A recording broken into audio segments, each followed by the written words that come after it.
되시기를 소망합니다.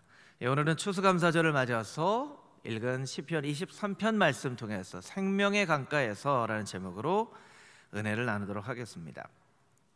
추수감사절은 말 그대로 감사를 하나님 앞에 올려드리는 것이죠. 여러분이 보는 것 같은 이런 열매를 예전에는 농사를 지어서 직접 열매를 수확을 했죠. 열매를 맺기 위해서 얼마나 수고가 많습니까? 많은 땀방울을 흘렸지만 이 열매를 맺은 것은 비를 주시고 햇볕을 주신 하나님의 은혜입니다. 그렇게 하나님께 감사하는 마음으로 가장 좋은 열매를 구별하여 드린 절기가 추수감사절이에요. 그래서 추수감사절에는 꼭 없어서는 안 될 필요한 것이 바로 열매죠. 열매. 여러분, 오늘 우리는 이런 농사를 짓지 않지만 어떤 개념으로, 어떤 생각으로, 상상으로 그냥 하나님 감사합니다 이렇게 감사절을 드리면 안 됩니다. 여러분의 마음 가운데, 여러분의 삶 가운데 하나님께 올려드릴 구체적인 감사의 열매가 있어야 돼요. 여러분, 그런 감사의 열매를 마음 가운데 가지고 오늘 예배 자리에 오셨나요? 그렇게 여러분이 예배를 드려야 돼요. 열매가 없는 감사절이 가능하지 않은 것처럼 여러분의 마음 가운데 한 해 동안 하나님, 이건 정말 구체적으로 너무나 감사한 내 삶의 열매입니다 하는 고백들이 우리에게 있어야만 한다는 것이죠. 또 추수감사절은 개인이 드리는 것이 아니라 민족이 드리는 거예요. 이스라엘 백성들 가운데 여러분, 어떤 사람은 농사를 잘 지어서 열매를 맺었어요. 어떤 사람은 농사가 잘 안 됐어요. 그러면 어떤 한 사람만이 그냥 개인적으로 감사하는 것이 아니라 민족 전체가 감사를 드리려면 충분히 열매를 맺은 사람이 열매 맺지 못한 사람을 돕기도 하고 서로 돌아보아서 같이 동일한 감사의 고백을 드리는 절기가 바로 추수감사절, 공동체적인 절기라는 것이죠. 사실 이것이 제 마음을 한 주간 굉장히 좀 고민하고 힘들게 했습니다. 왜냐하면 우리가 다 아는 것처럼 열흘 전에 얼마 떨어지지 않은 이태원에서 156명이나 되는 젊은이들이 죽는 그런 참사가, 또 157명의 부상자가 아직도 치료를 받고 있죠. 이런 일들이 일어나서 온 국민들이 애도를 하고 있는 때에 감사절은 꼭 드려야 되니까, 나는 괜찮으니까 그냥 모른 척하고 그냥 감사합시다만 해도 괜찮을까? 혹은 어떤 연예인들이나 어떤 사람들이 하는 것처럼 감사 대신에 슬퍼하고 애도해야 하는가? 이런 고민들이 주중에 제 안에 너무나 많이 있었어요. 한 번도 생각해보지 못했던 것들을 생각하는 계기가 됐습니다. 뭐냐면 우리의 믿음의 선배들, 신앙의 선배들은 정말 감사할 수 없는 어려운 상황 속에서 어떻게 감사했을까? 전쟁 중에는 어떻게 감사했을까? 또 큰 전염병이 돌아서 많은 사람들이 죽는 그런 시기 때는 어떻게 감사절을 드렸을까? 흑사병, 패스트 같은 경우에는 유럽 인구의 3분의 1이 목숨을 잃는 그런 병이었잖아요. 그런 때는 어떻게 감사절을 드렸을까? 여러분, 감사절은 매해마다 정해진 때에 드리는 절기지만 우리의 상황은 늘 감사를 드릴 수 있는 상황도 있고 감사를 드릴 수 없는 그런 상황들도 있다라는 거예요. 그럴 때는 우리가 어떻게 하나님 앞에 감사해야만 하는가? 좀 무거운 마음을 가지고 있었지만 이 가운데 하나님의 은혜를 붙잡고 오늘 시편 23편 말씀을 통하여서 우리가 어떻게 하나님 앞에 마땅히 감사하는 인생이 되어야만 하는지 함께 은혜를 나누어 보도록 하겠습니다. 오늘 읽은 말씀 1절 말씀을 같이 한번 다시 읽도록 하겠습니다. 1절 함께 읽겠습니다. 여호와는 나의 목자시니 내게 부족함이 없으리로다. 아멘. 우리가 다 아는 것처럼 시편 23편은 다윗의 시이죠. 여호와는 나의 목자가 되신다라고 고백을 하고 있습니다. 여러분, 여호와가 나의 목자가 되신다는 것은 나는 뭐라는 거죠? 양이라는 거예요. 여호와가 목자가 되시고 나는 양이 됩니다. 양은 참 연약한 짐승이에요. 양을 여러 가지로 설명할 수 있지만 양은 대표적으로 눈이 너무 좋지 않은 아주 고도 근시해. 그래서 맨 앞에 양이 잘못된 길로 가면 그 앞 양의 꽁무니만 바라보고 가다가 엉뚱한 길로 갈 수 있는, 그래서 성경 말씀에는 곳곳에 각기 제갈길로 갔다, 이제 이런 구절들이 있죠. 그래서 양의 특징을 설명한다고 하면 양은 절대 의존의 동물이라는 거예요. 절대 의존, 절대적으로 목자를 의존할 수밖에 없는 동물이 양입니다. 양은요, 이렇게 우묵한 곳에, 편안한 곳에 눕는 것을 좋아한대요. 그런데 양이 우묵한 곳에 편안하게 이렇게 눕다가 무게중심을 잘못 잡으면 벌러덩 뒤집어지는 경우들이 있다는 거예요. 근데 양이요, 벌러덩 뒤집어지면 일어나질 못한대요. 이 양이 할 수 있는 것은 한 가지밖에 없죠. 매 이거 뭐예요? 살려달라는 거예요. 나 뒤집어졌어요 하는 거죠. 여러분, 이거 뭐죠? 우리가 매일 하는 기도가 이거예요. 도와주세요 하는 거죠. 그러면 그 목소리를 목자가 기가 막히게 알고 와서, 아이고, 이게 너를 이렇게 맨날 뒤집어지니 너 좀 안 뒤집어지고 잘 살아라, 이렇게 양을 다시 일으켜주죠. 우리가 하나님 앞에 하고 기도하면 하나님이 언제나 우리의 기도에 귀 기울이시고 오셔서, 아이고 또 무슨 문제가 생겼어, 아이고 그 문제 해결해 달라고, 내가 해결해 줄게, 이제 좀 씩씩하게 살아야지 하고 우리의 등을 토독토독 해주시는 거예요. 할렐루야. 그렇게 우리는 양 같아요. 그런데 양과 비교할 때 굉장히 강인한 그런 동물이 있죠. 낙타가 굉장히 강인한 동물이에요. 낙타는요, 별명이 있습니다. 사막의 배라는 별명을 가지고 있어요. 사막을 중심으로 살아가는 사람들에게는 낙타가 꼭 없어서는 안 되는 그런 동물입니다. 낙타의 체력과 힘은 실제로 아주 어마어마합니다. 무거운 짐을 싣고도 몇 주 동안 물 한 모금 먹지 않고 태양볕이 내리쬐는 그 사막을 걸어가요. 수천 킬로를 걸어가요. 대단하죠. 그런데 낙타에게도 아주 치명적인 약점이 있어요. 그것은 무엇이냐면, 수천 킬로를 물 한 모금 먹지 않고 걸어가다가 느닷없이 쓰러져서 죽어요. 주인이 도와줄 틈도 없이 낙타는 죽습니다. 연금술사라는 책에 보면 이런 구절이 나옵니다. 낙타는 참 황당하다네. 수천 걸음을 걷고도 지친 내색 한 번 비추지 않다가 느닷없이 무릎을 꿇고서 숨을 거둔단 말이야. 하지만 이에 반해 말은 천천히 지친다네. 그래서 말들이 얼마나 버틸 수 있을지, 언제 죽을지를 주인은 분명히 알 수 있지.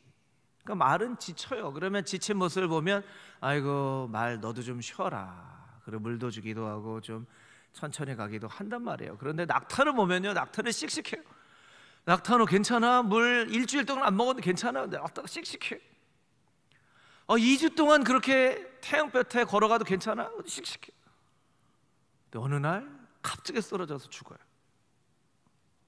낙타의 가장 큰 장점인 강인한 체력과 회복력이 낙타에게 가장 치명적인 약점이 된다는 것이죠.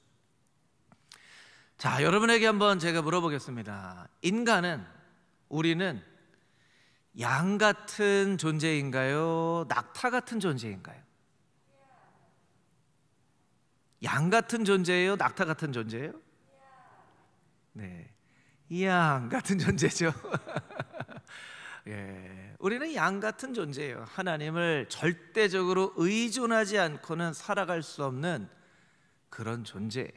그런데 우리가 우리의 삶을 잘 돌아보면 우리는 낙타처럼 살 때가 참 많이 있습니다. 하나님을 의존하기보다 버티고 견디고 참고 내가 무언가를 해낼 수 있을 것이라고 생각하고 그렇게 낙타처럼 버티며 살 때가 너무나 많아요. 그리고 한순간에 우리의 삶이 무너져 버리는 것을 경험하게 되기도 합니다. 여러분, 이태원 참사의 많은 원인들을 지금 찾고 있죠. 정부가 문제다, 경찰이 문제다, 누가 문제다, 시스템이 문제다, 지역이 문제다. 나름대로의 다 논리가 있는 것 같아요. 저는 그것에 대해서 어떤 왈가왈부하려고 하는 것이 아닙니다. 근데 여기에 우리가 꼭 기억해야 될 본질적인 한 가지 원인이 있다는 거예요. 그것은 무엇이냐면 그 지역 참사가 일어나는 그날에 이태원이라는 지역 그 자체가 너무나 위험한 곳이었다는 거예요. 사람들이 너무나 많이 밀집해 있었기 때문에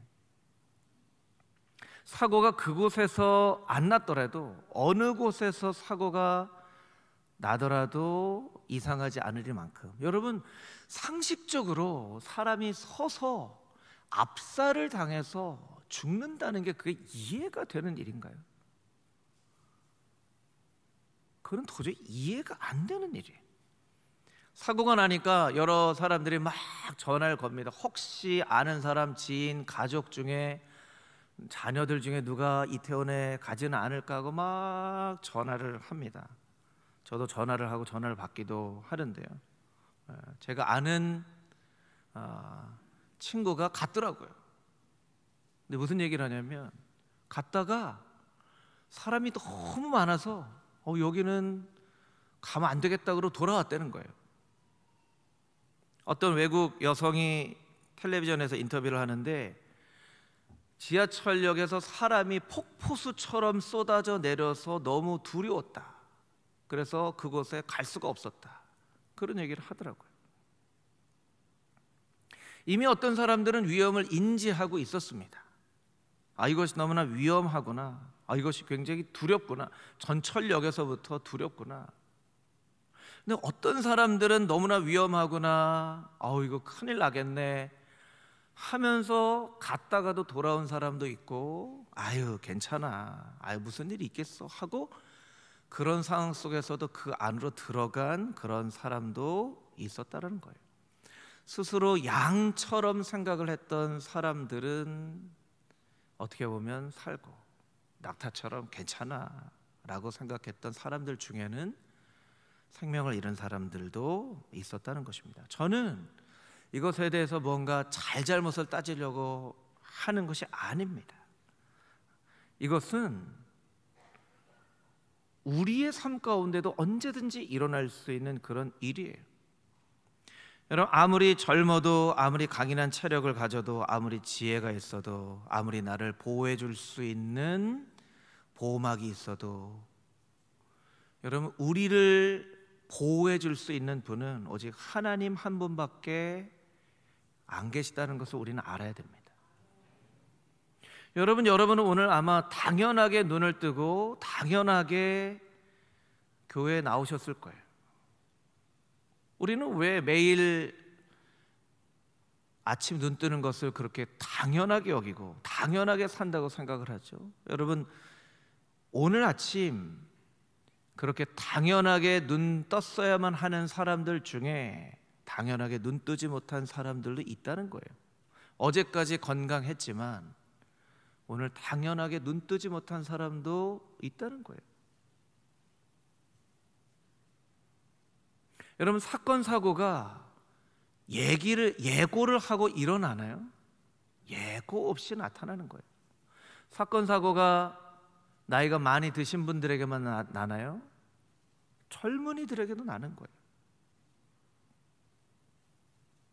여러분, 우리의 인생은 날마다 하나님의 은혜가 아니고서는 살아갈 수 없는, 언제 어디서 사고가 날 수도 있는 그런 삶을 우리가 살면서도 우리는 너무나 당연하게 우리가 마땅히 누려야 될 삶이라고 생각을 하면서 살아가는 거예요. 여러분, 사고는 한순간에 일어날 수도 있습니다. 이태원 참사로 목숨을 잃은 사람들, 또 그 가족들을 애도하면서 기도해야죠. 해야 됩니다. 그러나 우리가 또 한 가지 잊지 말고 기억해야 될 것은, 우리는 다 양과 같은 하나님을 절대적으로 의존하지 않고서는 살아갈 수 없는 존재라는 것을 우리가 반드시 잊어버리지 말아야만 한다는 것입니다. 여러분, 감사가 무엇입니까? 하나님, 나는 양입니다. 나의 목자가 되어주셔서 너무나 감사합니다. 하나님이 나를 인도하시지 않는다면 나는 어디로 갈지, 어떻게 살지 모르는 존재인데, 목자가 되어주셔서 양과 같은 나의 삶을 인도하여 주시니 참으로 감사합니다. 그 고백으로 하나님 앞에 예배하는 감사절이 될 수 있게 되기를 주님의 이름으로 축복합니다. 아멘. 2절 말씀 우리 같이 한번 읽어보겠습니다. 2절 함께 읽겠습니다. 그가 나를 푸른 풀밭에 놓이시며 쉴만한 물가로 인도하시는도다. 아멘. 목자는 양을 푸른 풀밭과 쉴만한 물가로 인도해야만 합니다. 왜냐하면 양에게는 물이 절대적으로 필요하기 때문에 그렇죠. 그런데 이스라엘과 같은 척박한 지역에서는 샘물이나 시내를 발견하기가 그렇게 쉽지는 않아요. 풀을 찾아다니면 이 시냇가보다 멀어지는 그런 경우들이 있다라는 것이죠. 그래서 양에게는 물이 정말 필요한데 시냇가를 찾지 못하는 경우에 이 물을 대체해서 양들에게 먹이는 것이 바로 새벽에 내리는 이슬이에요. 이슬이 이 풀마다 이렇게 맺혀져 있죠. 그래서 목자는 이른 새벽에 고온하게 잠자고 있는 양들을 깨웁니다. 여러분, 양들이 새벽에 목자가 깨우면 감사함으로 일어날까요? 짜증을 낼까요? 네. 양들 목소리도요, 짜증나는 양 목소리가 있어요.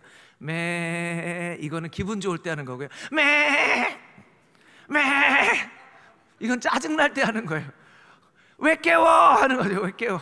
자고 있는데 왜 깨워? 하는 거죠. 네. 그래도 목자는 양을 끝까지 깨웁니다. 왜냐하면 해가 떠서 그 이슬이 사라져버리면 양에게 꼭 필요한 물을 먹을 수 없기 때문이죠. 그래서 새벽마다 막 난리가 나는 거예요. 양들이 막 깨면 매 여기저기서 막 왜 깨워? 나 더 잘 거야. 매. 그럼 또 어떤 양들은 무슨 일이 일어난지도 모르고 분위기에 휩싸여서 또 매 이렇게 해야 되나 보다 그러고 또 매 막 하죠. 네. 여러분, 하나님이 여러분을 새벽에 깨우시면 매 하지 마시고 감사함으로 깨십시오. 여러분이 깰 일이 있기 때문에 하나님 깨우시는 거예요. 네. 그래서 여러분, 새벽 기도해야 돼요. 네. 새벽 기도에 안 나올 이유를 찾자면 한 수백 가지는 될 수 있을 거예요. 나는 아침잠이 부족해서, 집이 멀어서, 어제 늦게 잤기 때문에 근데 새벽 예배 매일 못 나오더라도 일주일에 한 번, 두 번이라도요, 여러분 새벽을 깨워서 한번 새벽 이슬과 같은 하나님의 은혜를 한번 여러분 체험해 보세요. 그리고 여러분 알람 맞춰 놓으시고 알람이 울릴 때 매 하는 소리로 알람을 찾아서 한번 일어나 보시면 좋을 것 같아요. 여러분을 하나님께서 깨우실 때가 있어요. 그럴 때는 반드시 일어나야 되기 때문에 여러분을 깨우시는 거예요.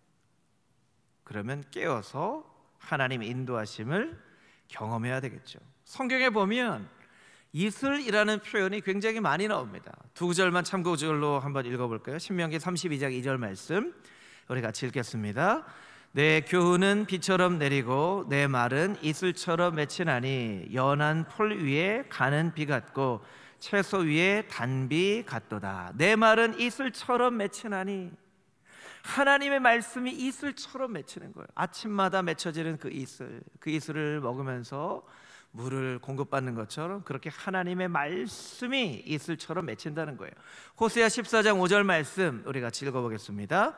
내가 이스라엘에게 이슬과 같으리니 그가 백합화같이 피겠고 레바논 백향목같이 뿌리가 박힐 것이라. 내가 이스라엘에게 이슬과 같으리니, 이 설명을 드리면 이제 이해가 되실 거예요.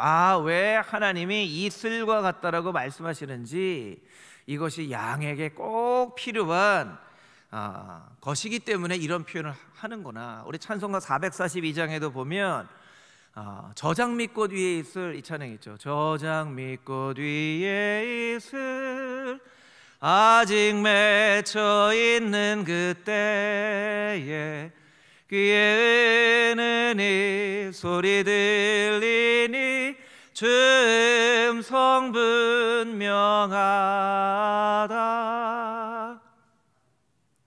여러분, 이 장미꽃 위에 이슬 아직 맺혀 있는 그때에 왜 주님의 음성이 들리는가? 이게 양의 입장에서 찬양의 가사를 쓴 거예요. 얘야, 빨리 저 이슬이 사라지기 전에 일어나서 저걸 마셔야 돼. 그래야 살 수 있어. 이렇게 주님께서 음성을 들려주시는 그런 모습으로 이 찬양의 가사를 쓴 거예요. 여러분, 이 찬양의 가사를 잘 이해하시겠죠? 그런데 이 이슬로만 충분하지 않습니다. 그래서 양들이 그 이슬을 먹는 동안 목자는 열심히 샘물과 시내를 찾죠. 그래서 오늘 본문의 말씀처럼 푸른 초장과 푸른 풀밭과 쉴만한 물가로 양을 이렇게 인도를 하는 거죠. 성경에 보면 쉴만한 물가, 생명의 강가, 이런 표현이 많이 나옵니다. 특별히 에스겔 선지자는 하나님이 이 땅을 다스리시는 하나님의 나라에 대한 환상을 이 생명의 강가, 성전에서부터 물이 흘러나오는 생명의 강가로 환상을 보고 표현을 했어요. 에스겔 47장 1절 말씀 우리 같이 한번 자막을 통해서 읽어보도록 하겠습니다. 시작. 그가 나를 데리고 성전 문에 이르시니 성전의 앞면이 동쪽을 향하였는데 그 문지방 밑에서 물이 나와 동쪽으로 흐르다가 성전 오른쪽 제단 남쪽으로 흘러 내리더라. 아멘. 성전 문에서 물이 흘러요. 그래서 발목을 적시고 무릎을 적시고 허리를 적시고 온 땅에 창일해지죠. 에스겔 47장 8절 9절 말씀입니다. 우리 자막으로 같이 읽어보겠습니다. 에스겔 47장 8절 9절 시작. 이르시되 이 물이 동쪽으로 향하여 흘러 아라바로 내려가서 바다에 이르리니 이 흘러내리는 물로 그 바다의 물이 되살아 나리라. 이 강물이 흐르는 곳마다 번성하는 모든 생물이 살고 또 고기가 심히 많으리니 이 물이 흘러감으로 바닷물이 되살아나겠고 이 강이 흐르는 각처의 모든 것이 살 것이며. 8절을 다시 한번 보여주시면 이 성전에서 흘러가는 물은 성령 충만함을 나타내기도 하고 하나님의 말씀을 나타내기도 하고 은혜를 나타내기도 하는데, 이 흘러가는 물로 말미암아 그 바다의 물이 되살아나리라. 9절 말씀에도 보면 이 강물이 흐르는 곳마다 모든 생물이 살고 이 물이 흘러감으로 바닷물이 되살아나겠고 이 강이 흐르는 각처의 모든 것이 살 것이며. 여러분, 세상의 뉴스를 보면요, 누가 죽었습니다, 무슨 사고가 났습니다, 어디서 죽었습니다, 이 세상의 뉴스는요 보면 거의 대부분 다 죽는 얘기예요.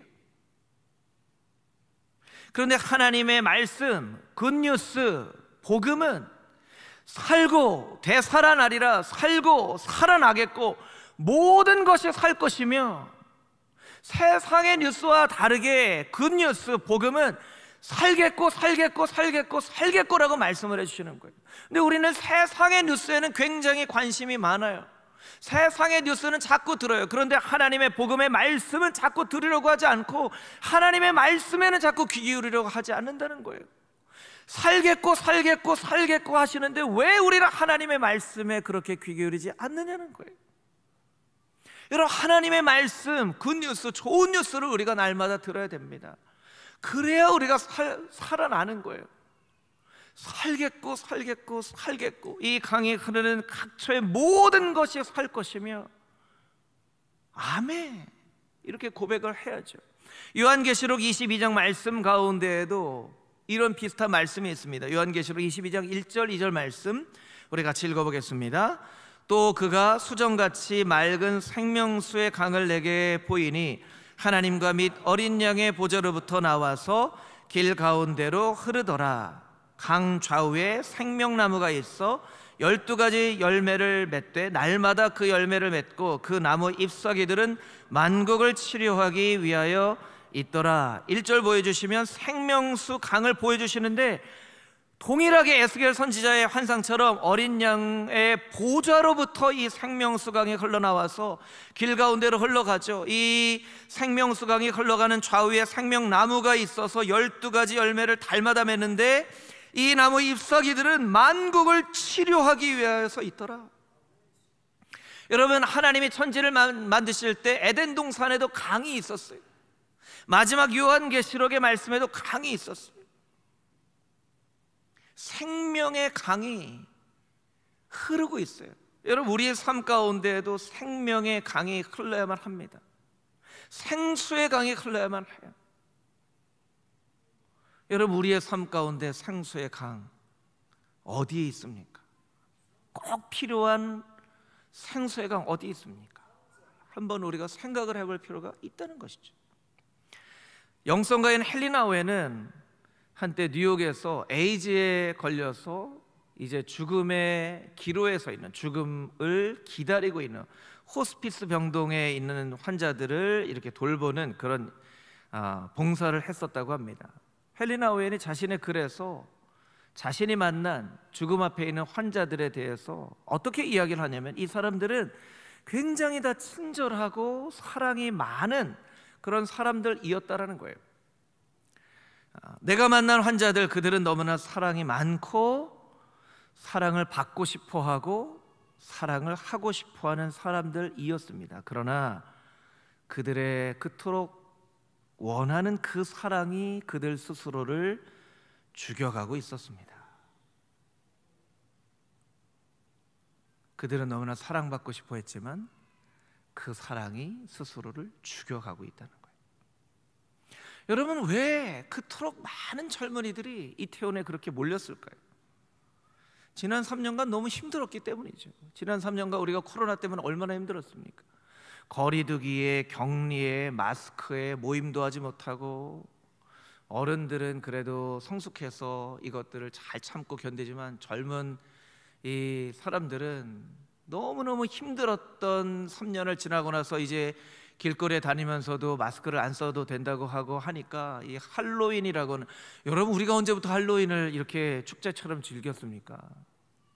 할로윈이라고 하니까 막 3년 동안 참아왔던 감정을 쏟아내면서 이제 제대로 한번 놀아보자, 제대로 한번 즐겨보자 하면서 막 이태원에 몰려든 거죠. 여러분, 사람들에게 있어서 잘 살고자 하는 마음, 삶이 좋아지고 싶어하는 그런 마음은 누구에게나 다 있습니다. 여러분 모두에게나 다 있어요. 내면 깊숙한 곳에 이런 갈망이 있습니다. 그런데 이 갈망은 마치 지하수처럼 우리의 내면 깊숙한 곳을 흐르고 있고, 그 위에는 무엇이 있냐면 매일매일 우리가 견뎌내야만 하는 일상생활이라고 하는 평범하고 지루하고 재미없는 딱딱한 흙에 덮여져 있는 거예요. 여러분, 매주 너무나 재밌고 너무나 행복하고, 저는 매주의 삶이 너무나 행복하고 즐겁고 막 기대가 되어 하는 분들이 얼마나 있을까요? 얼마나 있을까요? 오죽하면 월요병이라는 얘기가 있습니까? 월요일이 싫다는 거죠. 월요일이 싫다. 아이고, 이제 월요일, 이번 한 주를 어떻게 버티나, 이번 한 주를 어떻게 견디나. 여러분, 우리의 일상생활, 매주에 우리가 살아내야 될 삶은요, 너무나 평범하고 아무것도 일어나지 않는 것과 같은 때로는 지루하고 답답하고 이런 일상생활을 우리가 살아내야 되는데, 그 일상생활이라고 하는 딱딱한 흙 밑에는 삶이 조금 좋아졌으면 좋겠다, 재밌어졌으면 좋겠다는 이 지하수가 흐르고 있는 거예요. 그런데 어떤 계기가 딱 생겨지면요, 마치 지하수가 분출하는 것처럼 고래가 숨을 쉬기 위해서 그 큰 몸을 물 위로 솟구쳐 오르는 것처럼, 여러분 얼마 전에 우영우라고 하는 드라마가 있었죠. 우영우의 고래가 나왔는데, 고래가 등치가 얼마나 큽니까? 고래가 이 물 밑에서 이렇게 쫙 올라와요. 여러분 왜 올라오는지 아세요? 숨 쉬려고 올라오는 거예요. 숨 쉬려고.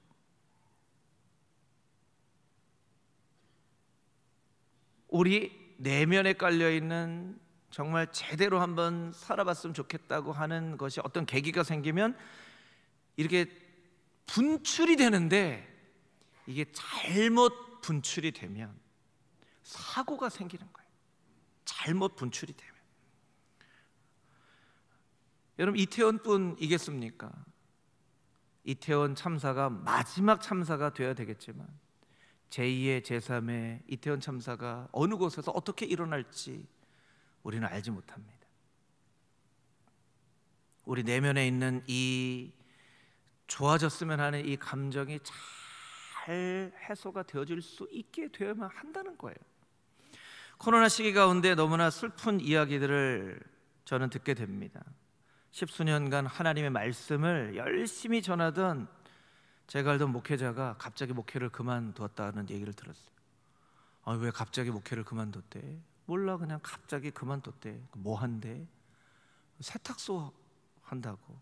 세탁소가 나쁘다는 얘기가 아닙니다. 그런데 여러분, 한 사람이 목회자가 되기까지 얼마나 오랫동안 기도하고 고민하고 신학교를 가고 안수를 받고 그 사역을 10수년 동안 하다가 갑자기 그냥 손을 놓는 거예요. 교회를 오랫동안 열심히 섬기던 중직자들이 코로나 시기에 온라인으로 예배를 드리다가 이제 교회에 안 나오겠습니다 하는 그런 사람들도 있다는 거예요. 저는 이제 그냥 온라인으로만 예배 드리겠습니다. 교회는 안 나오겠습니다. 젊은이들이 교회를 떠납니다. 때로는 삶을 포기하기도 합니다. 갑자기 이런 일들이 일어나는 거예요. 갑자기. 여러분, 이태원에서 그런 참사가 일어나리라고 누가 한 명이라도 누가 그렇게 생각을 했겠습니까? 그곳에 있는 사람들조차도 단 한 명도 그런 일이 일어나리라고 생각을 못했을 거예요. 우리의 삶은 이렇게 한순간에 어려움을 당할 수 있는 것이죠. 그러면 이런 상황 가운데 우리가 어떻게 우리의 삶을 하나님 앞에 올려드리며 살 것인가? 우리 예수님의 말씀 마지막으로 우리 같이 한번 읽어보도록 하겠습니다. 요한복음 7장 37절 38절에 있는 말씀입니다. 우리 함께 읽겠습니다. 명절 끝날 곧 큰 날에 예수께서 서서 외쳐 이르시되 누구든지 목마르거든 내게로 와서 마시라. 나를 믿는 자는 성경의 이름과 같이 그 배에서 생수의 강이 흘러나오리라 하시니. 아멘. 누구든지 목마르거든 내게로 와서 마시라. 누구든지 목마르거든 내게로 와서 마시라. 이 본문의 말씀의 가장 키포인트는 내게로입니다. 내게로, 예수님께로 와야 된다는 거예요. 여러분, 목마른 사람은 예수님께로 와야 됩니다. 왜냐하면 우리의 인생의 목마름을 해결해 주실 수 있는 분은 오직 예수님밖에 없기 때문입니다. 여러분, 그 사실 믿으십니까? 우리는 안타깝게 목숨을 잃은 젊은이들과 그의 가족을 위해서 애도를 해야만 합니다. 그리고 다시는 이러한 일들이 일어나지 않도록 준비를 하고 보완을 해야 됩니다. 그러나 우리가 꼭 잊지 말아야 될 것 한 가지, 그것은 무엇이냐면 우리의 목마름을 해결해 주실 수 있는 분은 오직 예수님밖에 없다는 것. 어디 다른 곳에서 우리의 쌓아놨던 감정을 불춘시키면 이제 좀 살 것 같다, 이제 좀 사람 사는 것 같다 하는 착각을 우리가 할 수 있게 되지만 그것은 착각이라는 거예요. 오직 예수님만이 우리의 목마름을 해결해 주실 수 있는 분인 것을 우리가 깨닫고, 오늘 여러분이 감사의 제목들, 건강해서 감사합니다, 자녀들이 잘 돼서 감사합니다, 그래도 1년 동안 재정적으로 넉넉하지는 않지만 어렵지 않게 해서 감사합니다, 여러 가지 감사의 제목, 그것도 마땅히 하나님 앞에 감사해야 될 제목이지만 여러분들이 꼭 반드시 예수님을 알게 해주셔서 너무나 감사합니다, 예수님 나의 구주가 되어주셔서 너무나 감사합니다, 그 감사의 제목으로 하나님 앞에 영광을 올려드리는 그런 감사절이 되기를 주님의 이름으로 축복합니다.